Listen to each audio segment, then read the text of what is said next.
So, welcome to Workshop Wednesdays. My name is Megan. I'm the marketing manager here at Monolith Forensics.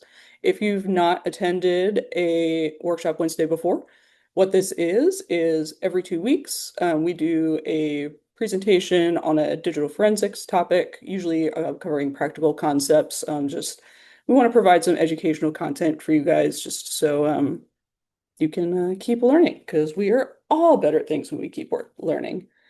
So today's workshop is a little bit different. Our entire team is down at the Techno Security Conference. So what we're gonna do is I'm gonna play a pre-recorded presentation that Matt Danner, our founder and CEO, has done. Um, and we'll be collecting questions in the chat. So if you have any questions about this presentation, go ahead and drop them in the chat. And what we're going to do is at the next Workshop Wednesday, we will answer those questions live for you, which is what we typically do in our traditional Workshop Wednesday format. So without further ado, I'm going to go ahead and get this recording going here. Give me just 1 second.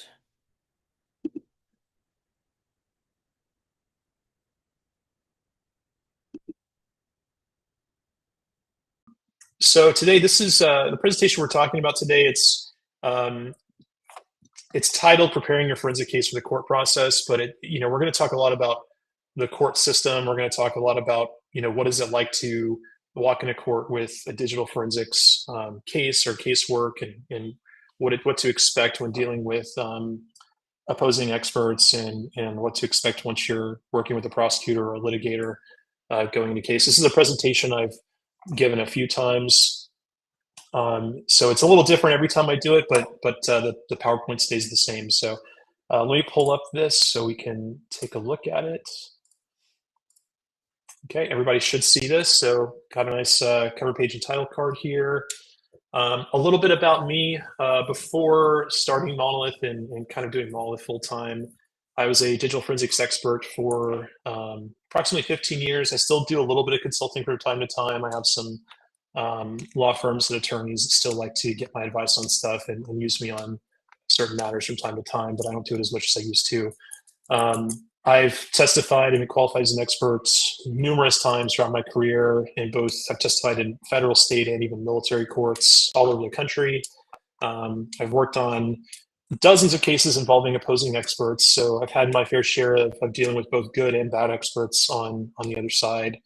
I've also, in terms of the type of casework I've done, I've been really fortunate in my career to have worked on just about every type of case you can think of. I've worked on everything from, high-profile homicide cases all the way to, incident response, cybersecurity cases. So I've done defense work for in criminal law. I've worked tons of law enforcement cases on behalf of law enforcement in criminal investigations. I've done tons of litigation work. I've done internal employee investigation work. I've been a consultant. I've kind of been fortunate enough to have a very, very wide and broad career in the sort of digital forensics space. And my current role, obviously, is running Monolith, where we have a whole team here that works on our Monolith products. And yeah, so that's my background. If you guys have more questions about that, feel free to reach out to me. I'm happy to share more of my experience there. But the caveat that I'll put to this presentation is a lot of this is just based on my professional experience. It doesn't necessarily mean you're going to have the same experience, and I'm sure there's lots of perspectives on this particular topic. So really, I'm just giving my perspective on, it's based on errors and issues I've run into and ways that I've overcome them or figured out how to resolve them, and kind of how I've come to look at this stuff over the last decade or so. So real quick, here's sort of a very simple agenda. This is what we're going to be talking about. I'm going to do a little bit of intro. Most of you probably are aware of some of the things I'm going to talk about, but I'm just going to cover it just to lay a foundation for those of you that maybe haven't had a chance to really experience the court process that often as a forensics expert. But we're going to talk about what do we mean when we say experts, who are we talking about, what are their roles. I'm going to talk about some differences between criminal and civil cases, so that if you're in law enforcement and you're looking for a career in the private sector, this will kind of give you a quick overview of what to expect. If you're in the private sector and going into law enforcement, you'll kind of get a feel for what the differences are there as well.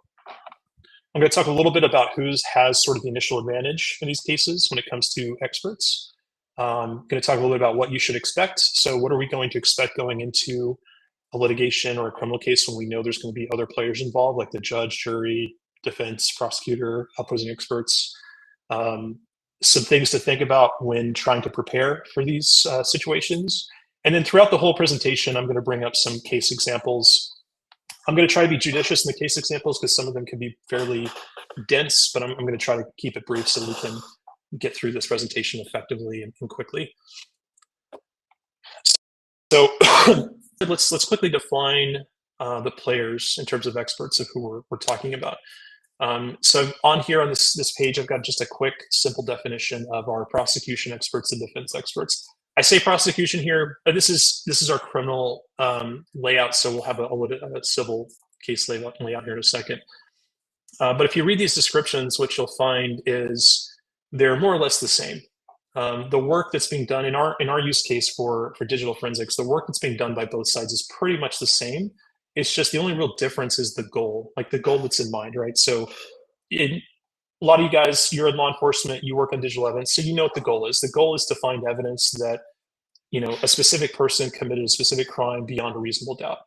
That's the goal here. It could be that your evidence helps in furthering that goal. It could be that your evidence that you find on digital media is added to a pile of evidence that in aggregate, you know, crosses that beyond a reasonable doubt threshold. It could also be that sometimes you are the person who finds the sole piece of evidence that just by itself crosses that threshold.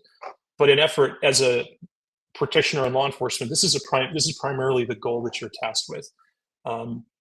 That does mean there are some caveats there in how you need to be objective and how you need to, you know, holistically and objectively review that evidence in terms of like exculpatory stuff, things like that. But generally, this is the reason that your agency hires you. This is what you're doing. You're there to help investigators and prosecutors find evidence to prosecute a case or prove that a crime is committed by a specific person.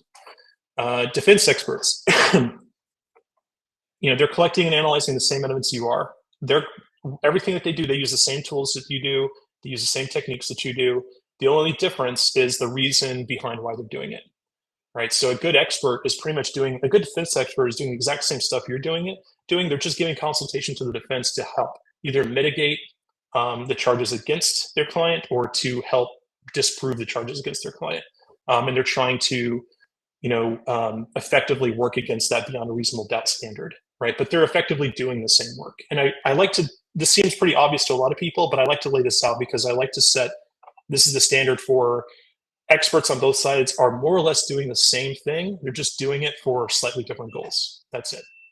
And this is really important to understand when you're thinking about opposing experts and how they're thinking about the case and how they're thinking about the evidence and how they're looking at it. It also helps define for you what to expect from these opposing experts and what you expect them to be doing. In civil litigation, pretty much the same thing, right? It's just we have, instead of prosecution, we have plaintiffs. We have plaintiffs and then we have defendants.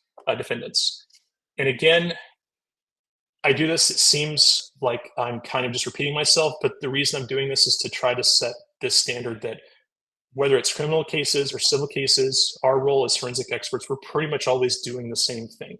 It's just our goals are slightly different depending on the context that we're in. So in plaintiffs, the main difference is just the burden of proof that we have to prove things. And again, just like in criminal cases, in a civil case, the forensic evidence that we work on, it's very possible that it's just a very, very small piece of a very large mountain of evidence. But there's also other cases in civil litigation where our evidence that we find as experts is the primary evidence in the case that the litigator is relying upon to build the entire case. It just depends on the case, it depends on the circumstances and the context, but that is the range that you're dealing with as a forensic expert in these cases. Sometimes your role is very small, sometimes it's very big. But it's rarely the case that you are the single most important factor in these cases. It's a range, but it's somewhere in the middle. So here what we're dealing with is plaintiffs and defense experts primarily doing the same thing, just from a different goal in mind. So let's quickly talk about the major differences between criminal and civil cases. Generally, what I've got here is a summary of some of the differences that I've kind of picked up. You know, there are, obviously, if you're a lawyer, there are very specific differences between criminal and civil cases, but from our purposes, from our point of view as forensic experts, these are the primary differences. And sometimes these change depending on the jurisdiction that you're in. So the biggest one is going to be burden of proof. This is what everybody should be more or less aware of. Obviously, in a criminal case, we're dealing, the proof standard is beyond reasonable doubt. In a civil case, we're dealing with preponderance of the evidence, which that pretty much means preponderance is commonly referred to as basically better than a 50% chance that the claim is correct or accurate, which is a much lower standard than what we're dealing with in criminal cases. So that just means that when we're working evidence as an expert in a criminal case, we know that our standard of proof is much, much higher. We have a much higher bar to clear than we do in a civil litigation. And what you'll find is as you testify as an expert, the way you've prepared previously for a criminal case when you're about to testify can be quite a bit different from how you prepared in a civil case to testify. And that's going to be around the types of questions the litigator will ask you, the types of things that the litigator may ask you to focus on. You might find yourself in a civil litigation getting more into the weeds or digging more into stuff that you may not feel is that super important, but it is important to the litigator because they can make arguments around it that don't have to cross the beyond reasonable doubt standard. Discovery is also a big difference. In most jurisdictions, and generally, I'm not saying this is always the case, but generally in criminal cases, discovery is more or less just ubiquitous, right? The defense pretty much gets access to almost everything they want, if not everything they want in most cases. So that means that everything that you do in your case, all your casework, your findings, all the evidence that the investigators collect, all the evidence that you collect, pretty much the defense gets access to that. Now, there could be rules around it, there could be restrictions around it, but it's pretty much a free-for-all in most cases. This becomes much more complex in civil cases. In probably in the last 10 years or so, a big part of the consulting work that I've worked on has really been about managing this discovery process for the parties in a civil case, meaning you take a classic example of you got two business entities that are suing each other. Everybody has email, everybody has something like Google Drive, everybody has all these digital documents and communications like text messages that probably have evidence to support or refute the allegations or claims in a litigation. So the trick is, though, how do you share that information in a way to where only the relevant data gets shared, where nobody's privacy is violated, nobody's privileged communications with their attorney is violated, making sure that only relevant details are getting provided. So there's a very complex process here that the court manages or the judge manages between the parties to ensure that adequate evidence is being exchanged in the discovery process without also overburdening everybody in the process and also overexposing everybody in the process. So because of that discovery process, sharing of evidence in a case is very, very complex in litigation where it's a little bit simpler in criminal cases. There's also quite a bit of difference in pretrial actions. So things like in civil cases, you have depositions, interrogatories, forensic protocols, things like this. I know that in some jurisdictions, in criminal jurisdiction, there is depositions. Like I think Florida has depositions in criminal cases, but not every jurisdiction has this. So that can be a very useful tool in litigation where you can get some information from the parties involved before you actually walk into a courtroom. Sometimes in criminal cases, this type of access and information can be very limited to where, as a forensic expert, you pretty much only have the forensic evidence to work with. You don't always have these other avenues to get additional information or get some more breadcrumbs around what might have happened during a certain process. So this is a good summary of just if you haven't worked, maybe you're somebody that's only worked in the civil sector, or if you're someone that's only worked in law enforcement, the idea here is to give you an idea on balance, what the differences are generally between working criminal cases and civil cases in terms of when they get to court and what we're doing when we walk into a courtroom with our forensic evidence and expertise. So what I have here is a basic graphic I put together that,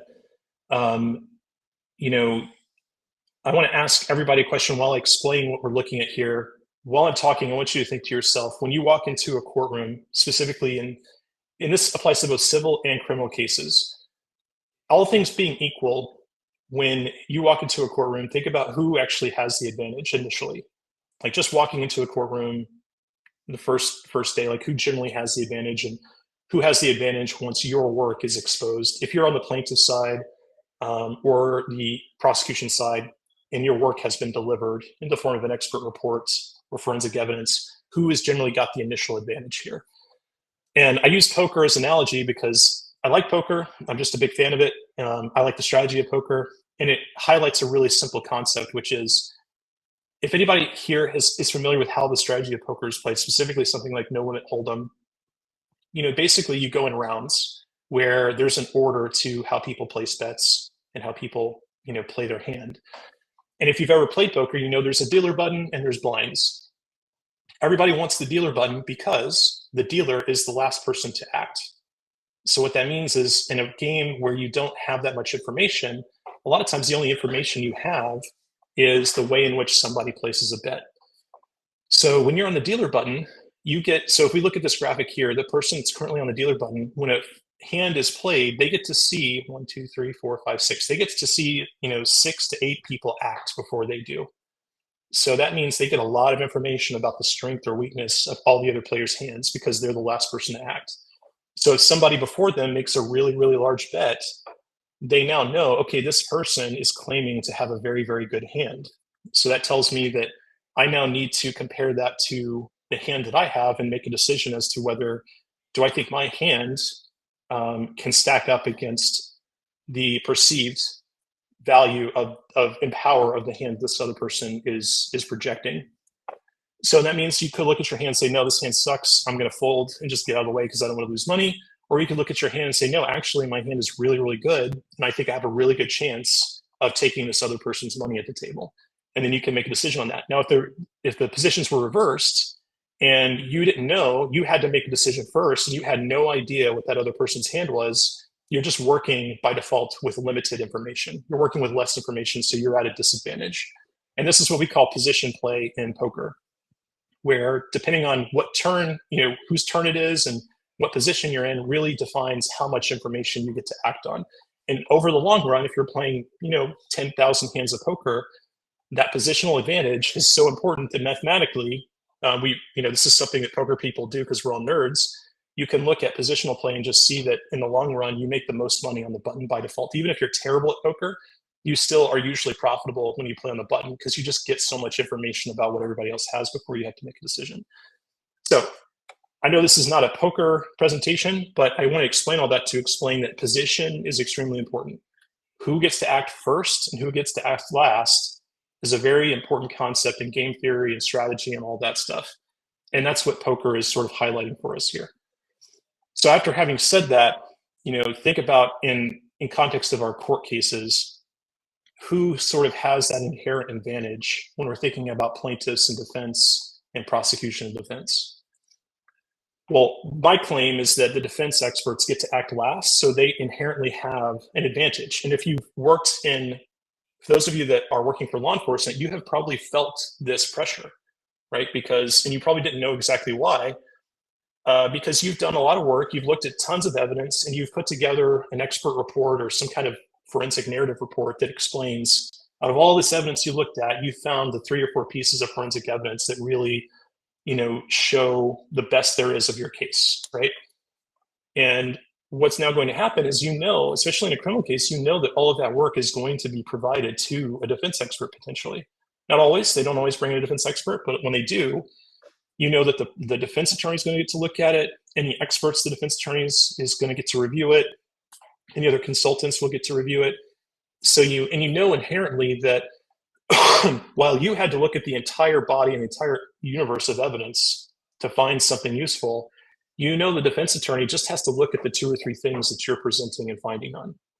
So just by the sheer amount of work that's necessary, the defense just has less work to do. All they have to do is just pay attention to the stuff you're going to claim and the prosecutor's going to claim, and they just have to deal with those 2 or 3 things. They don't have to care about the whole universe of evidence. They just have to care about your evidence.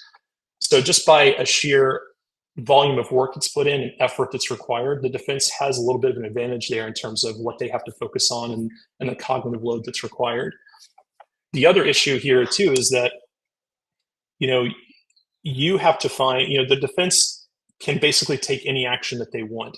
So they can look at your evidence and decide whether they even want to play their hand. They can look at your evidence and say, okay, this stuff is good. There's really nothing we can do about it. So there's not really much for me to do here. The defense can also say, yeah, I do want to do something with it. I do have something to say about this. I do have something to rebut with this. The difference between them and you is that you're the one making the claim, you're the one making the allegation. So you have to present this. You have to walk in with something. Otherwise, the case just dissolves. Defense doesn't have to do anything. They can sit back and play their cards at their leisure and play them however they want. And so the overall summary of what I'm trying to get at here is, and those of you that do work defense, so I'm putting a lot of emphasis on the plaintiffs and the prosecution side. But if you do defense work, like if you're working, if you work in the civil sector, you're going to do a lot of defense work in civil cases. Or if you do defense consulting for criminal law, this is something you should pay attention to also, because you should know you have this inherent advantage and you should use it you should use it where you can, knowing that you get to sort of cherry pick the things you want to defend against and the things you don't. You should be aware of that and use that small advantage to your benefit.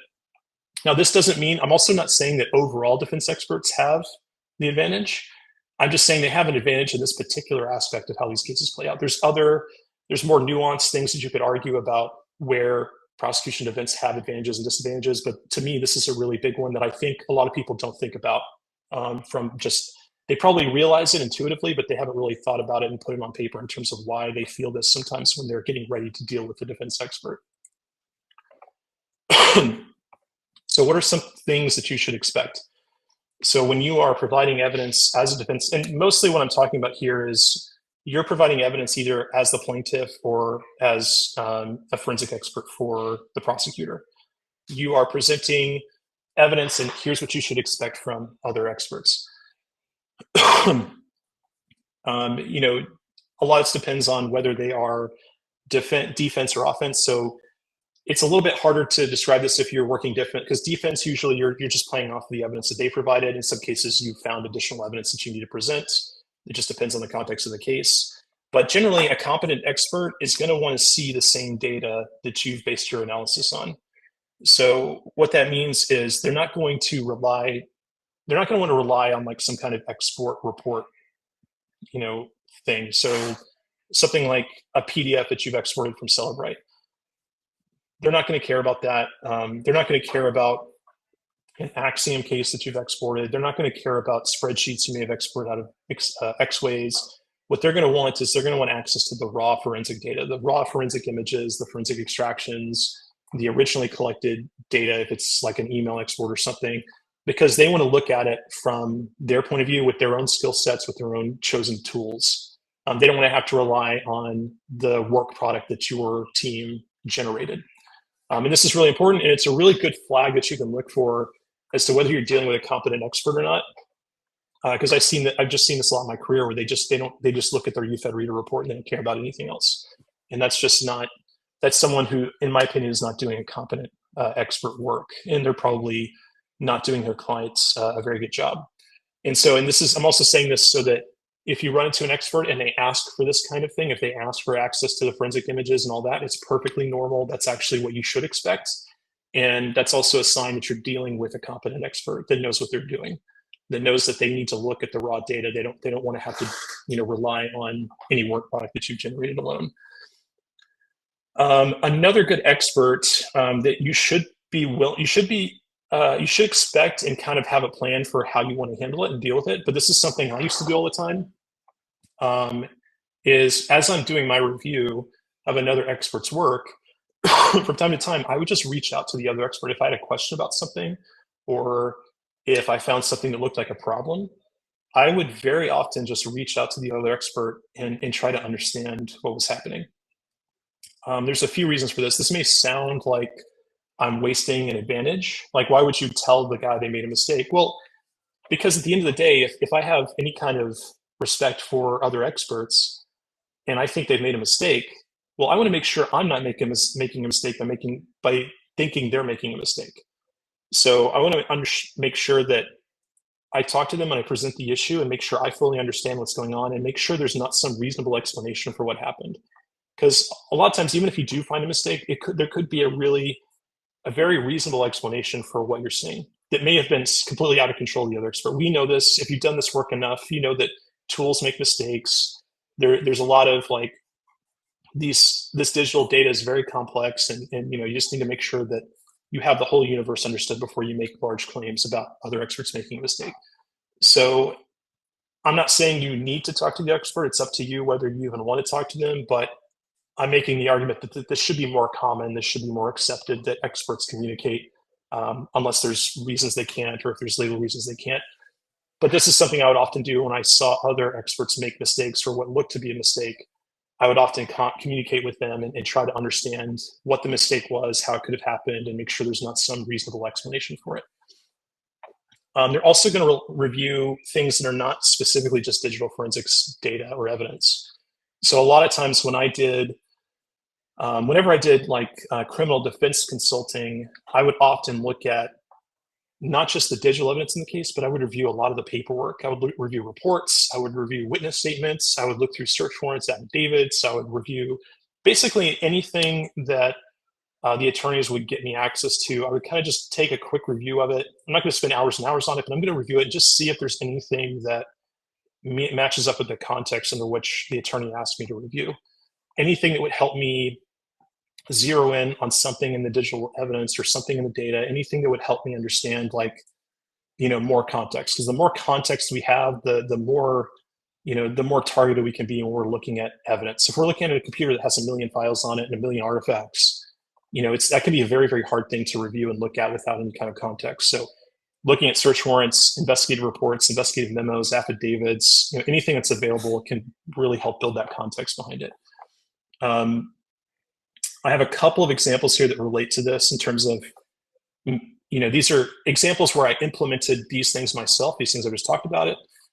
And one of them is a case where some evidence was deleted, where this was probably, I don't know, maybe 10 years ago or so. I got hired by an attorney to just review the work products of a forensic investigator at a small police department. And it was pretty simple. It was a phone they extracted. The phone had some CSAM content on it. The attorney just asked me to travel to the agency and just review the content, just verify that the evidence is what they claimed it to be. So I get there, and I noticed that the agency was, as I walked into the lab, I noticed that the device itself, which was like a Samsung S5, they were re-extracting it with Celebrite, which I thought was interesting. Didn't think of anything of it at the time, but it was odd that they were doing that. So I asked to review the evidence, and they were like, okay, we're extracting the phone now. Once it's done, you can review it.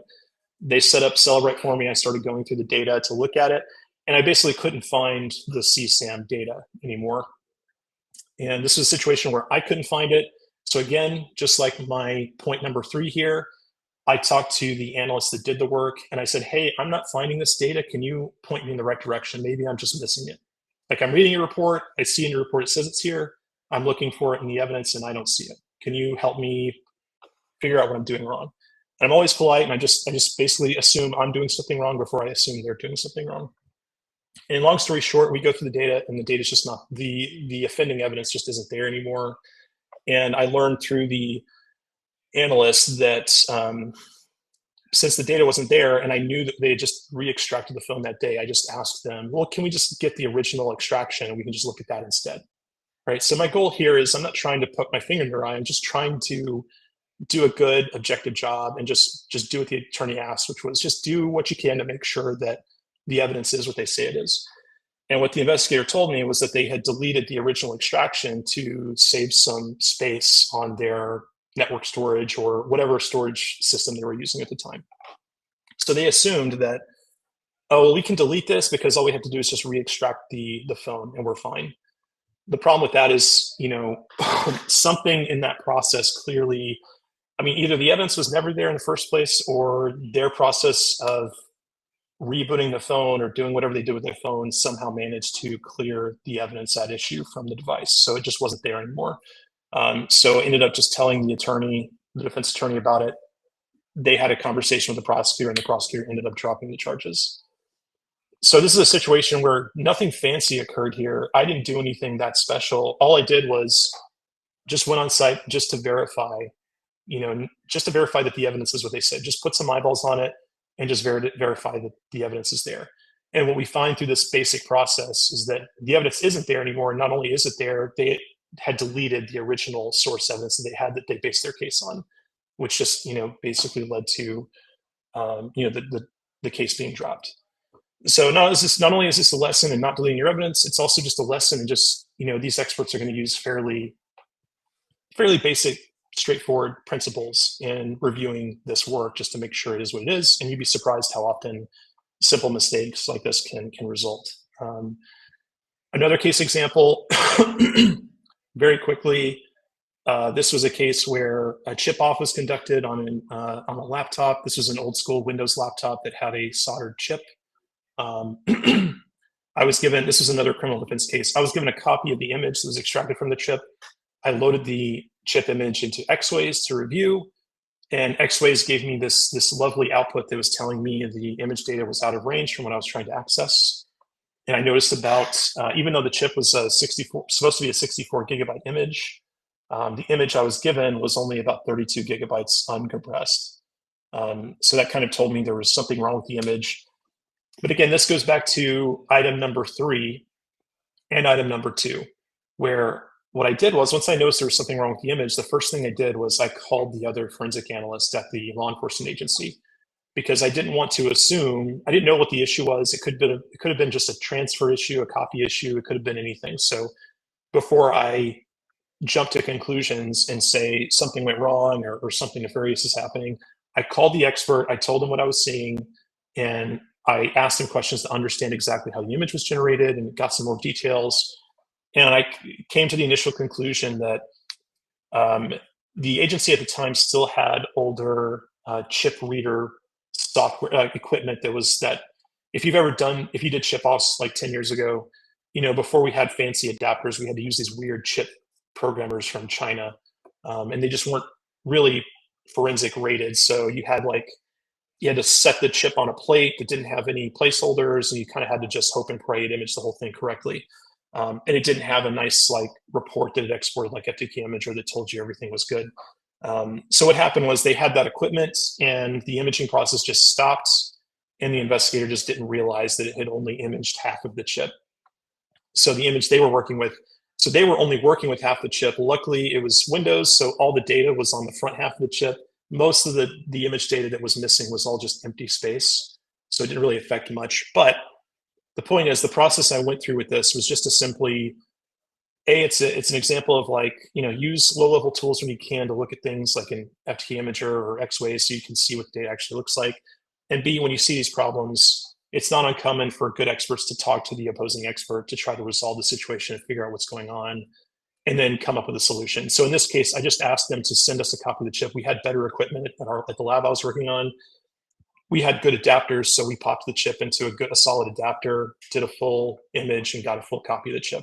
Ultimately, didn't really change anything in the case because there wasn't any additional data or anything like that. But it's just a good example of these sorts of principles that I'm talking about here, where if you're in law enforcement, this is what a good expert will do.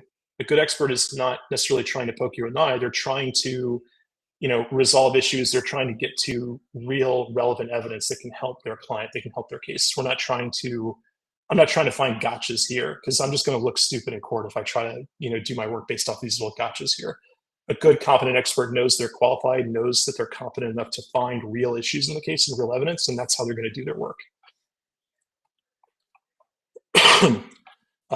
So once we're past the point of collecting evidence and reviewing the raw data, we're going to start going through some fairly straightforward things. And most of you might see this, and this might be a big dumb moment because this could be pretty obvious to you. But a couple of things we're going to go through is we're going to start by trying to determine the accuracy of your findings.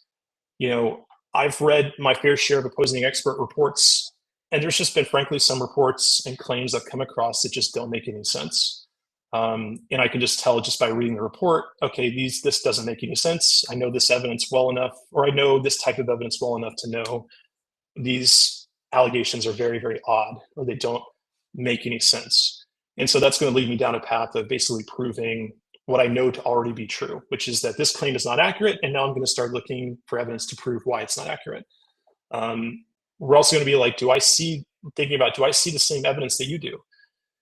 If you make a if you're looking at a piece of evidence and you're describing things that you're seeing, I should be able to look at that evidence myself, regardless of the tool sets, regardless of the forensic tooling. I should be able to look at that evidence myself and generally see what you're describing in your report.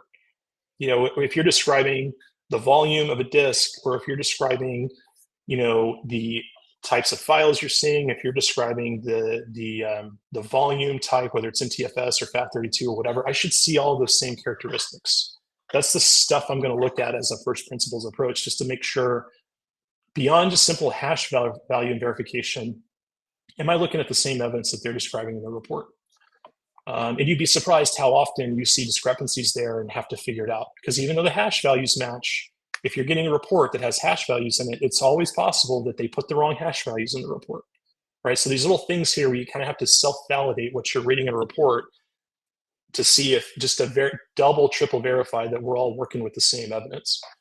Are the stated artifacts present as described? So if I'm reading an expert report and they start getting into the weeds about specific artifacts, they're talking about link files, they're talking about shell bags, they're talking about FS events on Mac OS, they're talking about web history artifacts that relate to specific web browsers. Can I see those same artifacts? Like, again, this is all tool agnostic stuff. So I don't really care at this point. I don't care what tools you used, whether, there's all kinds of forensic tools out there that can do all this stuff. I don't care what those tools are. All I care is I'm a competent expert. I know how to look at this evidence with whatever tool sets I have. I should be able to basically see the same artifacts you do. I should see those same items and be able to, just on a factual basis, prove that, okay, yeah, all these artifacts are here as described. And then we get into the more qualitative approach, which is, okay, cool. We're looking at the same evidence. Your findings are either, I believe your findings are accurate or they're not. But now we're getting into the realm of, they've looked at evidence and they're claiming certain actions have occurred by this user based on this evidence. And that's where it gets into the more qualitative area of, do I agree with that? Are those the only explanations for the state of this evidence? You're saying the user must have deleted a file because of so-and-so recycle bin or so-and-so file system record or whatever. And I'm going to look at that and say, okay, well, the claim is that a user deleted this. Well, are there any other ways in which this file could be deleted? And not only are there other ways the file could be deleted, but is there other supporting evidence that suggests alternative explanations? So it's not just simply, I can just say there's all these other ways files can be deleted. I'm also looking for any evidence that I can use to support my position that there was an alternative explanation for the state of this evidence. That could be anything from, obviously we're talking about deleted files, we're talking about file access, we're talking about web history stuff, we're talking about anything that's being used in the digital evidence realm to help prove a claim or build a case in a criminal prosecution. So these are what's really cool about this framework here. This is very simple. You can be more nuanced with it. You can expand on this. But as you're doing your forensic work, if you start thinking about this stuff, as you're writing your report, as you're putting together your findings, if you start thinking that someone like me is going to review your work and I'm going to work with a framework like this, you can do the same thing. You can use these same principles against your own work and just simply ask these questions like, verify that you're working with the right evidence. Think about the accuracy of your findings. Talk to your colleagues and say, hey, these are the things I'm saying in my report. Does this make sense? Do you see any problems with this? Make sure and double verify, have a colleague verify they see the same artifacts that you do. Do a roundtable discussion with your colleagues or other folks on your team, or even people that you trust and respect that maybe are on your team, and say, hey, I've got this case where I think this is what happened. I'm pretty confident this is what happened, but do you see any other alternate explanations for this? And what you're doing is you're trying to take your own subjective interpretations out of the mix. You're trying to get somebody else's brain into this process to find if there's any holes in the work that you've done. A quick case example here. This was a civil litigation case that I worked on years ago, where a pretty classic situation where we have a salesperson leaves one company, goes to work for another, and the previous company decides to sue the new company. And we get this big fancy forensic report from a big fancy forensics firm, written by VP of forensics, blah, blah, blah. And they accuse this former salesperson of deleting their entire Windows profile from their work computer. So I wish this was more of an open forum so I could ask some folks here, but if you've done civil litigation forensics for any period of time, hopefully you're wondering to yourself, how does a non-IT user that probably doesn't have admin privileges, how are they capable of deleting their profile from a Windows computer that was issued by a company, an enterprise style company? Because that was the same question I had, which goes back to point number one here: determine the accuracy of your findings. I read this report, and as soon as I read it, I was immediately skeptical because I did not believe that a normal non-IT person would even have the capability, not only not the knowledge, but also literally, I think, it's like the permissions on the computer would not allow them to delete their profile. And in fact, if you're just a normal user on your own Windows system, I'm pretty sure Windows won't let you delete your own profile folder. Like, you can't just like go find your folder in your users directory and just delete it. I'm pretty sure Windows will prevent you from doing that. So there were all these skeptical thoughts that I had when I read this. Long story short, we investigated it. We looked through all the data. We looked through event logs and a bunch of other stuff. And we were able to determine that not only did the salesperson not delete his profile, we determined that the IT department at this company had incorrectly configured his laptop from the day he was hired and issued the laptop, where they had the IT department has these pre-configured computer profiles where it will, when you first log into the computer as a user through your AD account, it will automatically deploy and install all the software that user is allowed to have. Unfortunately, the IT department misconfigured this laptop where the profile was not persisting for some reason. So every time this user restarted the computer, the laptop was deleting this temporary profile and then creating a new profile whenever the user signed in. And these were event logs that I'd never seen before, where the event logs were even logging this process, where you'd see the logs where the computer starts up, and then there'd be a log saying creating temporary profile, and then you see all the stuff being installed. And then when the user shuts down, you would see event log showing temporary profile being deleted, and then you would see the computer would just go right back to its initial state every time. And so we just had dozens and dozens of these logs proving that this cycle was occurring. And then we even had emails where the user himself had complained to IT, where he was like, hey, every time I start my computer, it looks like it's just like coming back to life from zero. And in classic IT fashion, they did literally nothing about it. So didn't even help the guy out with this, but that's where it led into this situation where this other consulting firm looked at the situation, saw a deleted users folder, and just decided without any additional evidence that this person had committed the heinous act of evidence spoliation. And this is where it gets to, I 100% believe if they had followed these four simple ideas, that they would have not written this report and come to this conclusion. Somebody in their group would have asked, does this even make sense? Does this even make sense that someone could even do this in their position? Somebody would have come up with that skeptical thought and probably prevented this whole entire team of looking really, frankly, incompetent. I don't know how else to put it, because it was very shocking to me that this even made it through a legitimate consulting firm, where somebody on the team should have caught this and should have said something. We're also going to be looking for mitigating or exculpatory evidence. This is pretty simple. I don't think I need to explain this to anybody here, but this is just classic, defense work, right? We're going to examine the evidence and just see, like, is there anything that, proves the alternative? The prosecutor or the plaintiffs believe this happened based on the evidence. Well, again, if you've done this work a long time, you know that just because some evidence strongly points to a particular event or action, it doesn't always mean that it's 100%, right? There's nuance out there. There are sometimes multiple explanations for things. It's very rare that you find a piece of evidence that 100% proves a person did a bad thing, right? There's always some room for, alternative explanations or alternative methods. So what we're doing here, frankly, is we're just examining the evidence and trying to find anything that shows that either the evidence isn't as it appears, or there is some alternate explanation, or maybe there's something that just proves. Again, we're dealing with computers where theoretically anybody can be behind a keyboard.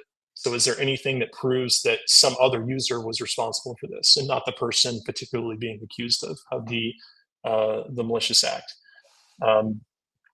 And this is when we say, like, consider our burden of proof standards. There is no 100% proof standard.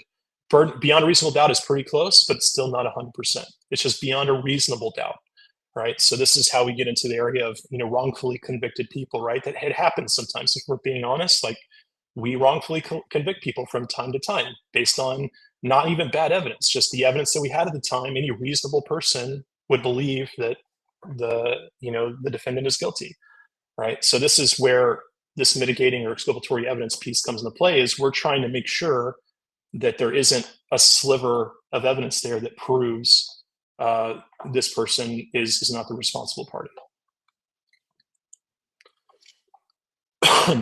We're also, asking, we kind of covered this a little bit on the accuracy of findings, but generally, do we agree with your opinions? Maybe we do agree with the evidence. Maybe we agree with the facts of the evidence and that these artifacts are what they say they are. But maybe we just don't agree with your opinion. Maybe the other expert just doesn't agree with how you're interpreting those facts and evidence. And it could be that it could be that you're not even wrong. It could be that your opinion isn't necessarily wrong. It's just that it's not as accurate as another explanation. There are things like this. If you've done this work enough, you'll run into this at least once in your career where you know that the other expert isn't necessarily wrong, but you also know that their opinion isn't 100% accurate either. It doesn't tell the whole story, or it's not broad enough, or it doesn't cover different use cases. You know that there's some nuance to it that the other expert isn't providing to the court. And so that could play a big part in what we do when you're doing defense work, is you're just providing that additional context to the court, so they're able to assess the evidence based on all available options and information. On the flip side, there's definitely times where you're going to come across an expert where their opinion is just wrong. They just don't understand the artifacts. They don't understand the evidence as deeply as they think they do. They don't understand the concepts. I see this a lot whenever I would come across cases where a lot of heavy file system forensics has been conducted. File system forensics is a very, very complicated subject. There's lots of nuance to it. There's lots of weird rules that only retired people from Microsoft know about. And it requires, the more specific you get into talking about file system forensics, the more testing you need to do to feel confident that you understand all the rules and the previous history of file system stuff correctly. So I see, anytime I've had cases where there's just a lot of file system stuff, there's a lot of room for like misinterpretation and misunderstanding there, because a lot of folks don't realize just how deep file system forensics can really get. So what we're really doing here is, dealing with a situation where we don't agree with that other person's opinion. And you may see this with another expert where you're looking at evidence and you're trying to state something that's your expert opinion, and another expert just disagrees. Like they just get on the stand and disagree with that opinion. And basically the way to defend against this is where evidence is so important, right? Every expert opinion you have should be based on evidence. You should be able to show, my opinion, I have this opinion because of the following pieces of evidence. And this is what allows me to form this opinion, right? That's how you defend against these situations where you're having opposing or differing opinion. And unfortunately, it's also helpful if you're just open-minded and just assume maybe you made a mistake. Maybe you got this one wrong. Maybe that other expert just knows something about a topic that you weren't aware of. And that happens too, where you thought you understood a topic and then you just realize, oh, there's actually either new science behind it, new information behind it that you didn't know before. And that does happen. It happens less often, but it can happen. So I would encourage you to be open-minded about your own knowledge when you're dealing with these differences of opinion. And I'm going to try to speed run. I think I just got a few slides left here, but I'm going to try to get through these really quickly. For this one, I'm just going to talk about what is your expert opinion, because sometimes folks have trouble understanding this concept. Most of you probably understand this pretty well, but I'm saying it's just to cover it. So typically when we're testifying as witnesses, you have fact witnesses and expert witnesses, right? So here at the top, I have a non-expert opinion, which is mushrooms are terrible and should never be eaten. That's my personal opinion on mushrooms. I don't like them. I think they're gross, but I'm not an expert in mushrooms, right? So this isn't something the court should rely on whether, if we're debating the constitutionality of banning mushrooms in America or something. Like my expert should have no weight in that decision at all, because I'm just not an expert, right? I'm only an expert in my own tastes in mushrooms and food. This next line here is what I would consider closer to what should be considered an expert opinion, which is the creation time of the shilling file indicates the file was first opened by user XYZ at that date and time. So what we're doing here is we're using evidence to provide an interpretation to the court or some other person of what this evidence means. We're saying there's something called a shilling file. It has a timestamp associated, and we're saying that timestamp means a specific thing. Okay. The fact witness portion of this would be, hey, I've got this piece of paper. It's got information about a file called file.lnk, and it shows me it has a creation timestamp of this. Okay, that is a fact, right? We can look at that piece of information and say, yes, the creation timestamp is this. But that doesn't mean anything, right? That's just a fact. The court has no way of interpreting that. They don't know what that means. And they don't have the education, the time, nor the patience to learn what that means. So that's why you are being brought in as an expert, is so that you can basically give the court a shortcut, right? We're saying, hey, we've got all this complex information and we need someone to come in and help us interpret it so we can deliver justice, right? So that's what we do as experts, is we have already spent years and thousands of hours and spent time in training courses and time doing forensic examinations where we have all this expertise that we've built up so that we can walk into court and in 30 minutes worth of testimony, deliver 10 years worth of experience. So that's what our role is as an expert, is we're just trying to give the court a shortcut in delivering justice and understanding evidence. So don't be afraid to provide your opinion on these things, but it's always based on evidence. It's not based on your personal feelings or judgments. It's just based on, you saw some evidence and you're interpreting that evidence and providing your opinion as to what that evidence means and how other people should think about it. And this right here, this is just summarizing what I just said. And I won't repeat it because I'm trying to get through some of these items. So if you've ever seen, there's a movie called My Cousin Vito. If you haven't, it's about 30 years old. If you haven't seen it, I highly recommend it. There's a great scene in here where Marissa Tomei, the actress, she has this whole presentation that she gives this expert witness testimony about vehicles. It's really great. It's a really great example of, like, it's obviously hyper dramatized because it's a movie and it's a little comedic, but it shows a lot about, like, how to give expert witness testimony and how to think about providing your opinion based on interpretation of evidence. It's a really, really good example of it. I usually show this in live in presentations. We don't quite have enough time here, but you can find this clip on YouTube if you look for it. It's the scene where she gives testimony. What we're seeing here on this page is the voir dire process for her as an expert witness, where she basically proves that she's an expert in this particular field. It's a really comedic exchange. I highly recommend you watch it. And so we're running out of time here. So I think this presentation is usually like an hour and a half. So I'm going to kind of speed run some of this, but we've kind of already covered this. We're going to look for new evidence, right? Defense experts and even plaintiffs experts, they're going to look for new evidence to help their case. I think that's pretty obvious. Last couple of slides here about how you should prepare. So really, preparing for court is really all about validation. And I don't mean validating your tools. I want to make that very clear. I'm not a big believer in validating tools, even though my company runs software that manages this sort of thing. I'm a big fan of validating your findings, because that is much easier and much more critical than validating tools. You're going to waste a lot of time trying to prove to yourself that your tools work just to be defeated in the end by finding a bug 10 years later or whatever. But if you validate your findings, if you have certain findings that you're walking into court to prove somebody did something they shouldn't have done, validate those findings first.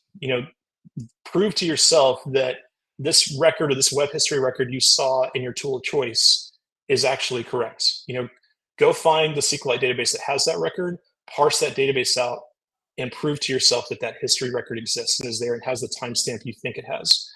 It doesn't take that long when you're doing it for key findings, right? So I'm not saying you should do this for 10,000 web history records, but if you're walking in and you're delivering an opinion based on search history, or there's some very specific searches that have been conducted in a web browser that you're claiming a user did, which then proves some kind of state of mind or pre-planning on their part to commit a crime, it's worth it to take a few minutes to go find that Chrome history database, parse it out manually, open it up in DB browser, and just manually verify the records you're seeing. And trying to find a process for every piece of evidence you find where you're doing this for yourself, where you're self-validating your findings so that you'll never have to rely on whether a tool is accurate or not, whether a tool is giving you correct information. If you go back and you look through all the high profile cases where forensic people in our industry have been kind of in this really unfortunate situation where they're having to prove or deal with inaccurate findings, you'll find that issues with tools and over reliance on tools is almost always a center focus of those cases. And if you just do work to extract your findings and your results from the tools that you're using, you'll basically just never be in that situation. You'll be in a place where now it's the findings are based on your own skill set and your own ability to examine evidence, as opposed to the tool's limitations and the tool's ability to find evidence and do examinations. So I'm a big proponent of this. Probably going to run out of time here, unfortunately, but another common way to prepare is this is something I've talked to a lot of law enforcement. This is a big issue in law enforcement, I think, where unfortunately experts in law enforcement and the prosecutor are not collaborating enough. What I have here is the common process. It's just an example. You process a phone, you provide a Celebrite dump, you give it to the client, months pass, and then they call you, hey, can you be in court next week? And then they walk into court and you start testifying and answering questions you've never heard before from the prosecutor, right, on testimony. What really should be happening here, the suggested process is same thing. You process the phone, you provide data from Celebrite, whatever the case may be. And then eventually, after your prosecutor or investigator has a chance to review that evidence and they cherry pick the items that are important to their case, at some point, you then need to get that information from them. Understand, well, okay, great, you looked at this phone data. What did you find that was useful for your case? And understand, okay, there were some text messages, there were some images, or whatever, maybe some web history, or whatever the case may be. And now you know what evidence is important in the case. So go through and validate those items, document your findings in your note-taking system of choice. Monolith has a great note-taking system. And now you have all this information ready to go. And then when months pass and you're getting ready for testimony, review those findings again with the client, make sure nothing's changed since the last time you talked to them. And now you're ready to testify in court. And now everybody's on the same page. You know exactly the type of stuff you're going to get asked. You know that you've already validated the stuff you're going to talk about, so you're confident about it. And it's just going to reduce all that friction. It's going to make the process a lot more consistent and reliable. And we're all going to have really great casework that goes into a court process. It goes into the courtroom. And here I talk about quality assurance, which this gets more into the lab management piece, which I think everybody should have a good QA process. I'm going to skip this for now, but if you want me to talk about it more, we can talk later. Just reach out to me and we can talk about it. I think this is the last slide, but don't take this stuff personally. I had a lot of trouble with this early on in my career, where I really hated dealing with other experts because I just thought highly of myself and just thought they were all wrong. And anytime I had an opposing counsel or opposing expert sort of challenge me on my findings, I would get really frustrated and really take it personally. And I noticed that once I kind of got over this, I got over myself and just understood this is the process, this is what's supposed to happen. It made my life a lot easier. It made testifying a lot less stressful. It also gave me a lot more clarity about how I'm doing my work. And frankly, like, this is what our process is. We have an adversarial process. So if you enter this arena as a forensic expert and you're entering court, you should expect to be attacked in some way. You know, somebody's going to attack you personally. Somebody's going to attack you professionally. Somebody's going to question your judgment. Somebody's going to question your work. They're going to question your professionalism. There's all these things that you're going to get attacked on, because this is an adversarial court system. You know, we have a defense and we have a prosecution. We have a plaintiff and we have a defense. So this is one of those things where if you find yourself getting really frustrated with this process, you should probably ask yourself, is this the right role? Like, should I be the person walking into court with this stuff if I can't accept this is what the process is like? So my biggest advice here is just don't take it personally. Just understand this is what our system is. This is how it works.